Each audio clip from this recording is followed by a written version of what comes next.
Is van life worth it from a purely financial angle? This is a complicated question. Let's run the math. For those of you who don't know, I did live in a van for about 9.5 months in 2022. I can tell you right now that the van did not save me money. That is because I ended up giving the van to my ex. But let's say if it's worth it for you. The point when you break even with the van life is really going to depend on how much you spent on the van and how much you spent on the build, and also the cost of rent or what you would expect to be spending as a travel nurse in a given area you're traveling to. So when I was doing local travel assignments in Maryland, like outside of DC, I was paying about $2,000 a month for rent in a DC suburb. That's about $24,000 a year in rent. The most I ever spent on lodging was about $3,500, and that was in the Bay Area. No, actually, that was in San Diego. San Diego was more expensive than the Bay Area, of note, and that was an Airbnb, and that was for a 1-month Airbnb stay.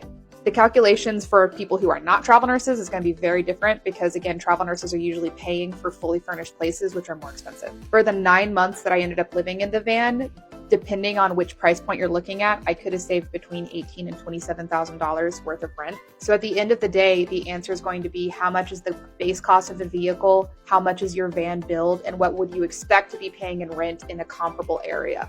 I'll say this, when I travel again as a CRNA, I probably will not be doing van life.